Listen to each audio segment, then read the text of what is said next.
Hi everyone. As I alluded to in one of my earlier videos, I think on the bridge at Andau, I'm here now with a review of Anne Applebaum's nonfiction history book Iron Curtain, The Crushing of Eastern Europe, covering the years 1944 through 1956. Applebaum is a writer for The Atlantic and has also written the work Red Famine, which I've reviewed on this channel, and Gulag, which I haven't read yet, but won Applebaum a Pulitzer Prize in 2004. In comparison with Red Famine, which was also a strong piece of historical research about the Holodomor, or famine in Ukraine in 1932 to 1933, I enjoyed Iron Curtain a bit more because it feels a bit more general and perhaps a little more analytical, covering parallel events that occurred in various countries of Eastern Europe as communism descended upon them after World War II. As such, we get just the right blend of historical detail with more general comparisons about what happened across these countries, how they were similar and different, and how this might contradict our first assumptions. There aren't a whole lot of YouTube reviews or discussions out there about this book. In fact, I was only able to find one that didn't involve an interview with Applebaum herself, so I'm going to link that review by John David below, as I appreciated it and found it very much on point. On the other hand, there are plenty of educational history videos you can find if you're interested in learning about this general idea of the Iron Curtain or about many of the key events of that time period that's covered in this book. You can also learn a lot more about Stalin, his philosophy, his policy, and many other things you'd probably rather not know about through one of his many biographies. Check out my review of The Court of the Red Tsar by Simon Sebag Montefiore for one such book if you're interested. Although, as I say in my review of that book, I'm not sure it's the first one I'd recommend for learning about Stalin or Stalinism. Like several of the other history books I've covered recently, this book deals with the history of the Soviet Union and the countries affected by its rise. Specifically, the term Iron Curtain was coined by British Prime Minister Winston Churchill and basically refers to the Soviet communism's strengthening sphere of influence over the nations of Eastern Europe, which began after World War II under Soviet leader Joseph Stalin and was part of the beginning of the Cold War. So, how much do you need to know about Soviet history to understand this book? Well, not a ton. It does help to have some general idea of what the Cold War was about. You'll want to know that the US and Britain were eventually allied with the Communist Soviet Union and its authoritarian leader Joseph Stalin to end World War II, which was not at all apparent from the start of the war that it would end up that way, and even by the end resulted in competition between the US and Britain and the Soviet Union over whose army would first occupy Nazi-controlled Berlin and presumably would not be leaving after that. And sure, it helps to know more about the historical context and the key characters, and it will enrich your understanding of the book, but I think Applebaum also does a pretty good job of telling you what you need to know to grasp her points made in this book. Because of that, I'd peg this as a medium-level history book, or even slightly easier than that. It's not an easy read, but I found it more accessible than her book Red Famine, which goes into very deep historical detail about the politics and the events of the Ukrainian famine. Iron Curtain is still full of plenty of harrowing tales of violence and repression, although not in quite as non-stop and disturbing of a way as in Red Famine. Thus, in this book, each of these individual stories of injustice, when they appeared, had a bigger impact on me in contrast with Red Famine, where basically everything became so horrible that I sort of started almost becoming numb to it. Which is admittedly perhaps how it should be for that book, since it's certainly how it must have felt to those going through it. Applebaum tells us right from the start what this book is about and what it's not about. It's not a history of the Cold War, it's more a case study of how exactly three specific Eastern European countries, that is Hungary, Poland, and East Germany, fell under the yoke of Soviet communism following World War II. As she sees it, in the period immediately following the end of the war, it's often taken for granted that all these Eastern European countries that would eventually form the Eastern Bloc were simply bound to fall under communism and were so damaged by World War II that they offered no resistance. Applebaum pushes back a bit against this view by showing that even if it was perhaps inevitable, it's hardly true that there was no resistance at all. She also challenges what she sort of sees as a common tendency in academic discourse to view all countries of Eastern Europe in this period as a monolith and as essentially interchangeable, such that the process of Sovietization occurred the same way in every case. Here, Applebaum deliberately picks three countries which, as she shows us, did not immediately embrace communism and did not have an identical transition process either. In fact, she shows us that much of the similarities between these countries' transitions to communism were mostly a result of outside factors, as Stalinism basically encouraged all these countries to be the same, to be mini models of the Russian system, while the differences in transition were dependent on the country's own prior culture and systems, and even on their allegiances during World War II. Applebaum also tells this story as a case study of totalitarianism. That's an ambitious goal, and she acknowledges that in the intro. She tells us that she is less interested in the more political philosophy questions, such as, is there such a thing as true totalitarianism, or is that simply Western rhetoric adopted by critics of a regime to vilify it? She's more interested in simply looking at this thing that we call Soviet totalitarianism, whatever it really is, and just seeing what does it look like in practice, and how does it really compare with the Western theoretical conceptualization of it. So you could summarize the core question explored by Iron Curtain as, in the years 1944 to 1956, under what is called the Iron Curtain, to what extent were the changes in 3 Eastern European nations the result of an active totalitarian pro-communist agenda by Stalin and other Soviet leadership, as opposed to the natural historical progression of events entered into more willingly by the people of those Soviet bloc countries? As always with historical accounts, it's important to ask what are the author's biases, and do we trust her to paint an accurate picture of the historical situation, rather than selecting the facts to support her story and/or agenda. It's clear from the beginning that Applebaum's assertion is going to be that the Iron Curtain was quite actively imposed on the peoples of Eastern Europe rather than adopted willingly by them. All I can really say about Applebaum's account is, yes, we have to consider this among other sources. From my impression, Applebaum is putting in a good faith effort to understand what was going on under the Iron Curtain. Now, certainly even in the serious academic discourse, she has leaned towards being more critical of the Soviet Union throughout her career, and thus it would certainly be interesting to read another account of the period that's more sympathetic to the Soviet regime, even if not wholly praising it. But given that everything I know tells me conditions were pretty bad in these countries during that time period, I have to at least assume that her sources and her analysis are credible. But because of this, sometimes her portrayal of things such as how the secret police operated or the consequences for telling a political joke in a communist country seems almost absurd. Like, could there really be a serious government that behaves so arbitrarily and inconsistently? And yet, based on my other readings, the answer is yes, yet things were often so arbitrary that it almost seems absurd, aside from the very real human lives that were at stake. But the very fact that she's highlighting many of these absurd examples does make you wonder to what extent they're representative of the entire system and the circumstances throughout society versus, well, the most absurd examples.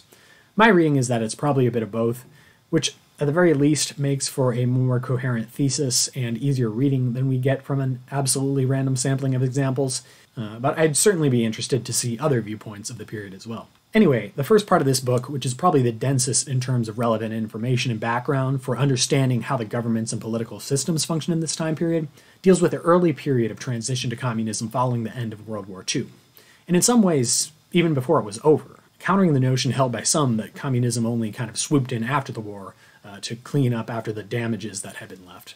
This section focuses on various spheres of the bureaucracy, such as political parties, economics, the secret police, and more, all serving, as Applebaum describes, to promote the rise of communism. We learn about how, even though these countries were all unique in their own way, they had something in common going for them in their respective national communist parties, sanctioned by the Soviet Union and mirroring the Soviets' party structure in nearly every aspect. For example, Applebaum identifies figures whom she dubs Little Stalins, or essentially the local party leaders in each of these countries, and who, she points out, in nearly every case were not actually homegrown communists from the country that they led, but rather individuals who'd spent a good portion of their life being trained and educated, or miseducated, depending on your point of view, in the Soviet Union itself. And this was just how Stalin wanted it, not wanting these leaders to have too much of an affinity for the local people's interests, but rather to be blindly loyal to his leadership and to imitate him wherever possible, sometimes almost to a comical extent. But following Stalin's death, it would also lead to some important internal divisions within the local communist parties in these nations. Interestingly, the new communist parties were typically a minority at first in these Eastern European nations after the war, which might create the impression that there was true democracy underway. This was in fact exactly what the Soviets wanted outside observers to believe. The reality, however, was that the national communist parties, and not the national governments, were the de facto leaders of state. Now, why is that? Well, these local communist parties controlled the secret police forces, or little KGBs, as Applebaum refers to them, which were likewise supported and sanctioned by Stalin himself. And we're talking about the big Stalin here, not the protégés, the little Stalins. The ruthless tactics used by these police units, which prioritized power and terror more than actual justice, and which offered only sham trials, if any, victimized hundreds of thousands of local inhabitants in each of these countries and sent them off to Soviet labor camps called gulags, the subject of one of Applebaum's other books. They started by arresting Nazis, a category which quickly expanded to include anyone who could conceivably be associated with Nazis, which was practically everyone living in these formerly Nazi-occupied regions. Eventually, the scope of justifiably imprisonable groups expanded to include increasingly large categories of political opponents and eventually even other communists suspected of disloyalty to the party, which was not always true. So you can imagine how being in control of these little KGBs effectively made the communist parties the ones running the show, despite maybe not technically having enough votes to unilaterally create legislation within the recently formed and so-called democratic governments. More than that even, there were a lot of ethnic tensions and just outright resentments in Eastern Europe at the time, which Applebaum discusses here as well. And to understand this, I really had to grasp this concept that although there were these territories or nations, as we, the outside world, called them, and probably understand them from a modern perspective. And although some of the people living in these regions, such as Ukraine, for example, were part of a large historically related ethnic group called the Ukrainians, the political borders and the ethnic borders didn't always align very cleanly. In fact, they rarely did. Mostly because these political borders were drawn by people other than those living in the regions themselves and with more grandiose intentions of power and control. This turns out to be a common theme throughout tons of episodes in world history that I've read about, and what it meant here was that we had leaders with an interest in upholding these politically drawn borders. But common people, be them Ukrainians or Poles or Slovaks or Germans, or especially Jews who had no proper nation of their own in Eastern Europe at this point, often fell outside of the geographical boundaries of their nation. And sometimes in history this was simply allowed. Multiculturalism thrived. But here in 1940s and 50s Eastern Europe, a lot of post-war tensions led to demands for ethnic cleansing or homogenizing of these new nations, whether by forced deportation, coercive laws such as outlawing the minorities' languages or religions, or even outright killing of unwanted ethnic groups in some cases. And sadly, pretty much all ethnic groups in Eastern Europe became victims here in one place or another, because each one had some members living outside of its defined boundaries. In the second part of the book, Applebaum broadly describes the period of high Stalinism. I'm not sure if that's a term she coined or it was already in use previously, but it makes sense. At this point, the single communist party in each country was firmly in control, not only of the government, but increasingly also of every aspect of life. And those communist parties all fell under the umbrella Communist Party of the Soviet Union and reported to Stalin himself. This section is more about what it was like from the average person's perspective, what you could do and couldn't do.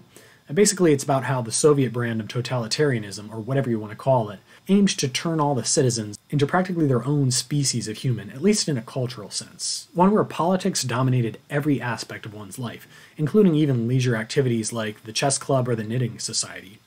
As Applebaum will argue at the end of the book and in the epilogue, this didn't really work as well as the leaders hoped and for a while believed. People just became more guarded and hyper-vigilant about what could and couldn't be said in which spheres of life. It also caused another problem for the leadership, which was that by bringing every aspect of society under government control, it meant that any form of resistance to these rules was inherently political resistance, turning even previously apolitical citizens into passive resistors as they became fed up with the rigid controls of Stalinism. I found this part of the book really interesting, especially because it reminds me of a book I read last year that I'd highly recommend by journalist Joshua Yaffa. It's called Between Two Fires, and although I haven't reviewed it on this channel, I have to highly recommend it. That book explores how such a feeling of, well, trying to walk between two fires, as the author would put it, persists in Russian society even through modern times, as people walk the fine line between being their own person, doing things they care about, but without ever going so far as to attract the government to come crack down on them. It's also much shorter, like maybe a quarter of the length of this book, so if that factors into your decision, it may be useful, and it's written for a more general audience by a journalist. In this way, Applebaum transitions to the end section, with two chapters about the people's involvement with the political system, first with one called Reluctant Collaborators, and then with one called Passive Resistors. This sets the stage for the last part, and this is really only the final chapter or so, where Applebaum talks about where it all led. There were movements of protest or revolution in all three countries, which ultimately were not really successful, but which she shows to remind us one more time that the people of these countries weren't going down without a fight. They weren't just ready to accept communism like that. There was actually quite a bit of opposition, but just not enough power to achieve it. This end section is clearly not the main focus of the book. It's not one of the strongest parts. The Hungarian Revolution, for example, takes up about 5 minutes in this final chapter before it's just squashed. Thus, although the short final epilogue contextualizes and wraps up Applebaum's exploration of authoritarianism, the end of the book, of course, left me feeling that if I really want to understand the Khrushchev thaw or the anti-communist revolutions of the 1950s after Stalin's death, I'll have to follow up with some additional reading. And in fact, that's the perfect opportunity for me to plug another recent video of mine talking about The Bridge at Ondau, which is a book by American journalist James A. Michener, offering a detailed and compelling account of the Hungarian Revolution of 1956. I would definitely recommend that book, and in addition to that, I'm looking to read a bit about Poland, East Germany, and maybe even a few of the other countries during the time period described in Iron Curtain. So let me know if you have any suggestions for those. I'm also open to suggestions for reading about the Soviet Union under Nikita Khrushchev, the next big Soviet leader following Joseph Stalin, since that's where my chronological run-through of Soviet history seems to have led me now. Books about the man himself or the Soviet Union under Khrushchev are all welcomed, so please do let me know if you've read anything you'd recommend about this period. As a side note, I do plan at some point to hopefully read Applebaum's book Gulag, since that seems to be her magnum opus, and I've enjoyed her other works, but I think for now I'd like to read something by a different author for a little while. And that's a wrap for this review of Iron Curtain. As always, if you made it to the end of this video, don't forget to like and subscribe, and be sure to check out some of my other Soviet history or other book reviews as you're waiting for my next installment on the Soviet Union. Thanks for watching, and happy reading.